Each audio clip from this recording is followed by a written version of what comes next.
This hypothesis was created by me, the author of this video. Normally number theory is based on integers, and here we are dealing with irrational numbers, but I intend to link them tangentially to number theory. The importance of the irrational number line hypothesis, on the field of mathematics, is exactly the same as if it had never happened. Wait, this is not a joke. You need to understand why I said that. It has to do with the enormity of the situation, in a unique area of academic study. It is purely mathematics for the sake of the mathematics itself. It will not change how we use mathematics, but will give us a greater understanding. Notice, I didn't define the hypothesis. For that I need to take you on a guided journey through the thought experiment. So come join me. In order to begin, we need to come from an area of mutual understanding. This is an important number. I will explain why in a minute. Axioms are foundations of our mathematical system. The most quoted one is, A plus B is the same as B plus A. Postulates are quite different. The best examples deal with the Riemann hypothesis. Someone putting forth an argument for their idea may postulate that if the Riemann hypothesis is true, then the following is true. Or, that if the Riemann hypothesis is false, then the following is true. Hypothesis. We will get back to this one in a moment. Conjecture. A good example of this is the Collatz conjecture. It seems to have overwhelming evidence, but that does not make it necessarily true. That being said, I would argue that the Riemann hypothesis should now be called the Riemann conjecture, but the counter-argument is that it has been called the Riemann hypothesis for so long, that renaming it would be unnecessarily confusing.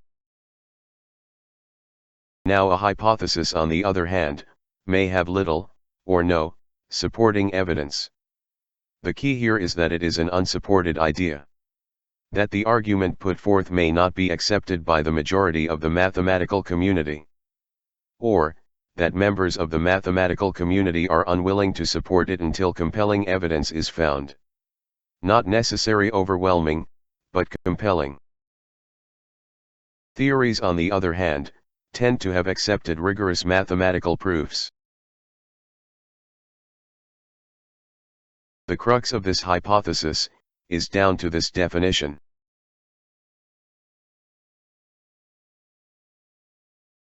And this is the important part.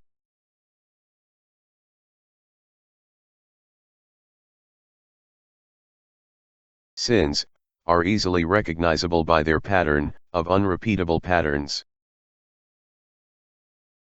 While I believe mins to exist, I have no evidence of one. In fact, the example cited is supposed to represent a base 10 min, but it was created by converting pi from base 5. Zeros became 5s. 1s became 7s, and 4s became 9s. Nins are what we recognize as your standard irrational number. When you think of an irrational number, a nin is what you normally have in mind. The irrational number line is based solely on nins. Now that we have that sorted, we can begin our journey. The reason I quickly skipped over this number before, was to give only a quick glance to discover its importance. Only a rare few recognized it at a glance the way it is presented, but now that you have a bit longer to look at it, more of you have figured it out. For you who still don't understand, let's write it as you would normally see it. I could lie, and tell you that this is the cost of a space program to get colonists to Mars, and supporting them for 10 years. But in all honesty, that is a distraction to prevent you from looking at this number as just a sequence of digits. Okay, more of you have figured it out.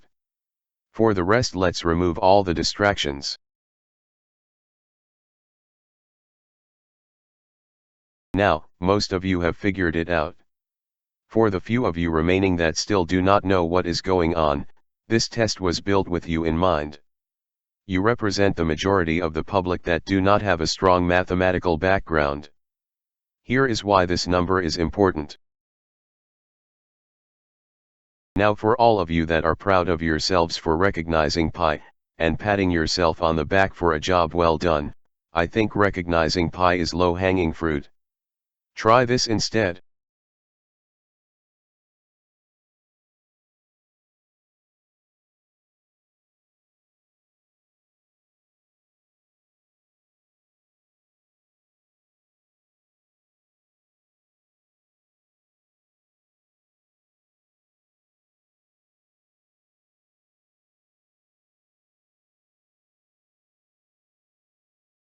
That's what I thought.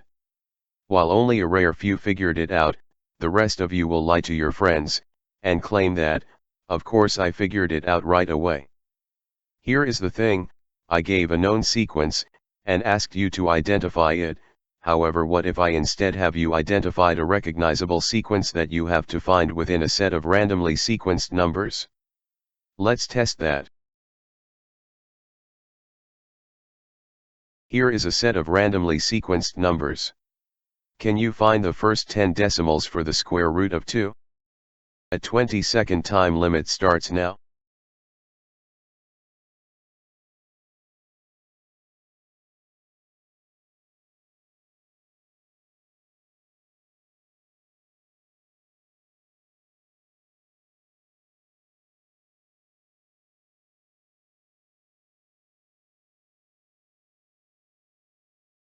There, not so hard. But that is not the reason for this exercise. It was about what you missed.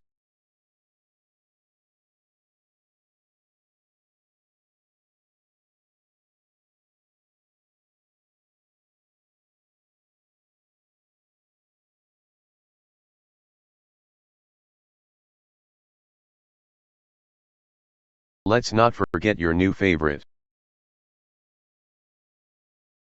Okay, so I play dirty. The reason you miss them is what psychologists call selective attention. Basically, when you focus your attention to a task, your brain tends to eliminate perceived distractions. How I would have done this, is by looking for 414 while scanning, until I found a match, whereupon I would check if the remaining decimals also matched.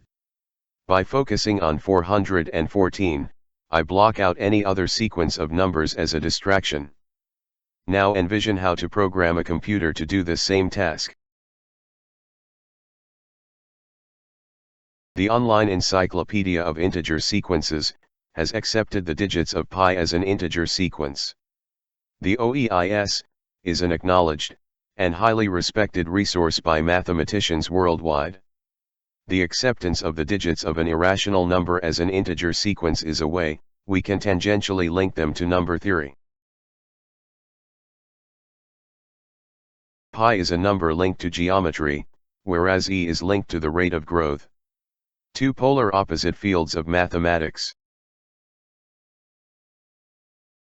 They are calculated in entirely dissimilar ways. Their calculation result in two completely different sequence of digits. Here is where problems arise. They both have an infinite pattern of digits.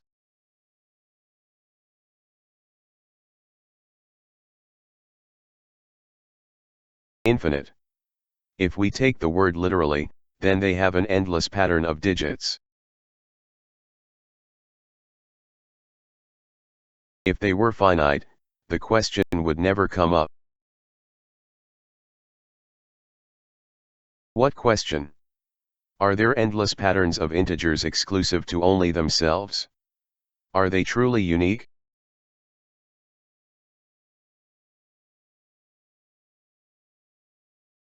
Pick a number. The larger, the better. Graham's number may be, or the tree of 3, or better yet the tree of Graham's number factorial raised to the power of Rao's number factorial. Whatever number you wind up with, make it the number of digits assigned to a single dot. Now imagine you are an undergrad, who walks into class early. Your busy professor asks you to check the fourth-dimensional processing supercomputer.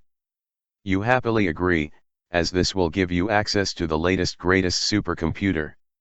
You know that its first test is accurately calculating pi. What would have taken years, is happen in a mere month. In bio you've been studying mold growth rates, and in econ a country's economic growth, so you've been using E a lot lately. As you are watching the output of the system you recognize something.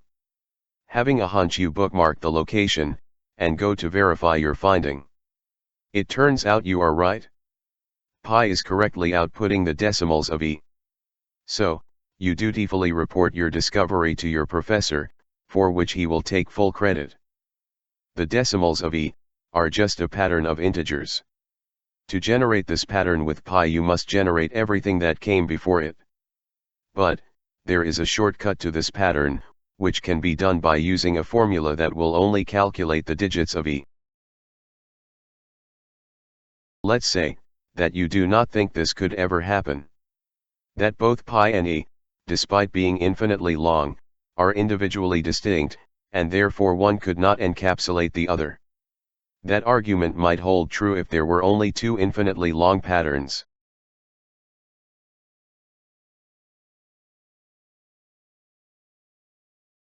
But does that hold true, considering there is an infinite amount of irrational numbers? Infinitely many. Each infinitely long?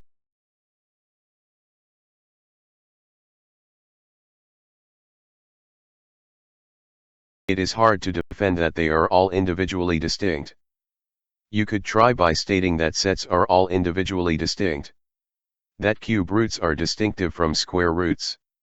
Unfortunately, there are infinitely many root sets. So, would that argument work?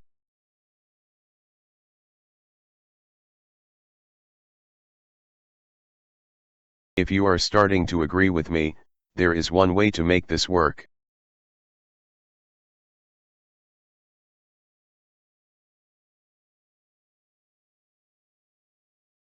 Which finally brings us to the actual hypothesis.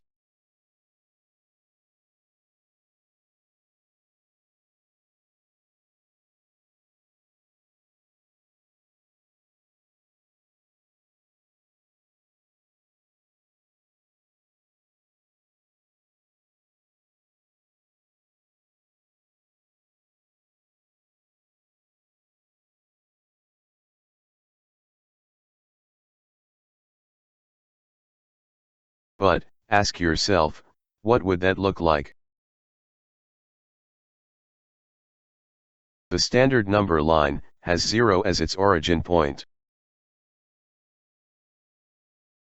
The irrational number line does not have an origin point.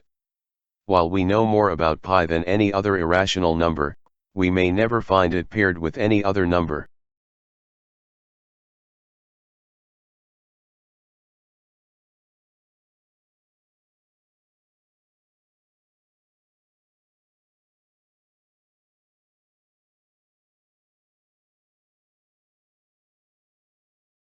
I know it looks like we are dividing pi with E, but I thought that left and right slants could show directionality, as the irrational number line is being discovered. If the mathematical community has a better way of representing this, I would consent wholeheartedly to the change.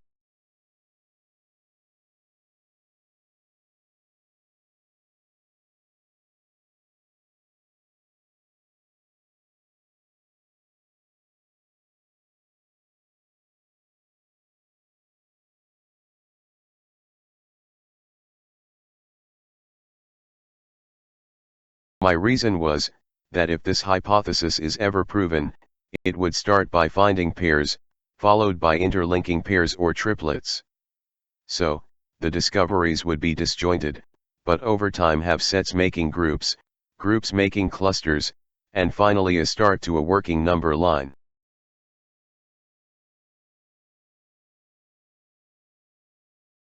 The only problem is, I do not think this will ever happen. Not because the hypothesis is wrong, but because of the limitations of the task.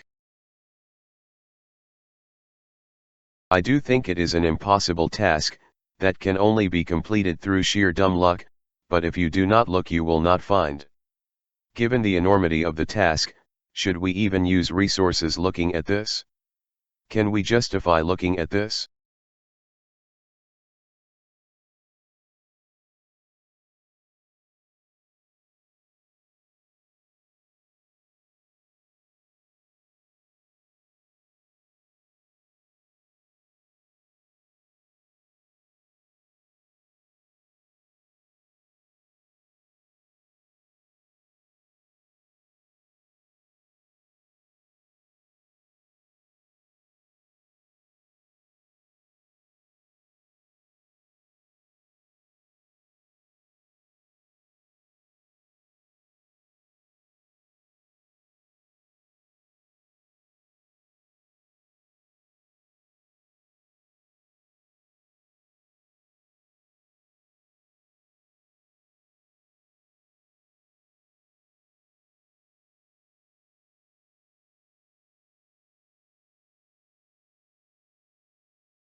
Here is the issue: does pi encapsulate E, or does E encapsulate pi? Since we know more about pi, we will search it for overlays. Let's first assume we only know E to 100,000 decimals. Let's also assume that we have the capability of continually expanding pi indefinitely. To speed things up, we will have the system search for the first 100 decimals of E before stopping, and comparing the rest. Let's say it stops and checks multiple times, before it finds E to 100,000 decimals. Now we must expand E to 1,000,000 decimals, and continue checking, but it fails at 250,000. So, time to quit, and go home, case proven to be false? No. Pi is infinitely long, so you keep checking. But how many times do you check, expand, and fail, before you stop looking? Even worse, if you get to a point where you keep repeatedly checking, expanding, verifying that a pattern is correct. How long do you keep checking before you declare that the pattern is good? Then the question is, does pi truly encapsulate E, or if we had continued checking, would we have found a divergent point? The only good way to answer this is find a triple, where pi encapsulates E, and E appears to encapsulate something like the golden ratio.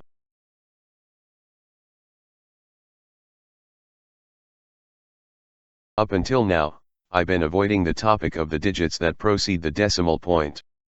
The issue arises because of the definition of an irrational number. If it was restated, then we would have no problem.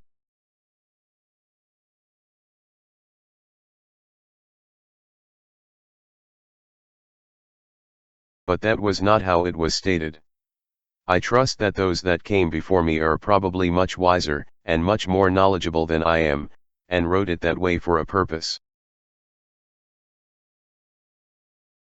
In this category of irrational numbers, they seem to fall into two types: patterns that are created one way, and patterns created multiple ways.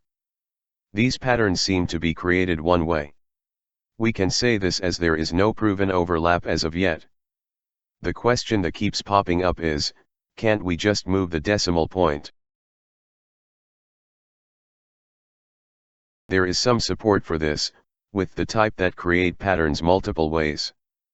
Most would agree this is a great example of moving the decimal point.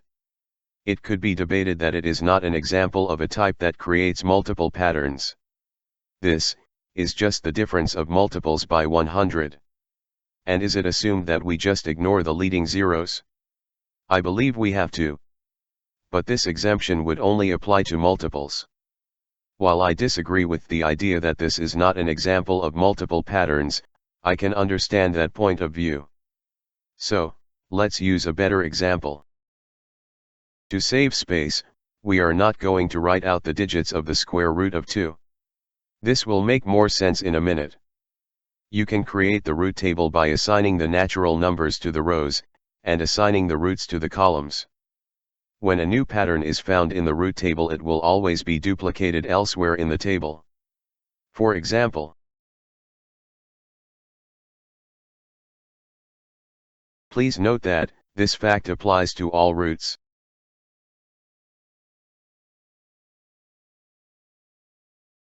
And I know it can look misleading by only showing examples where the number is the same as the root, so let's do the cube root of 2.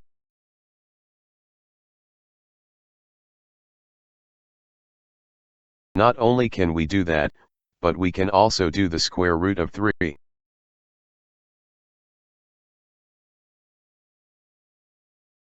The reason I disagree before is these examples appear to be multiples, but in a different manner. I do not see a real distinction between these and the first example.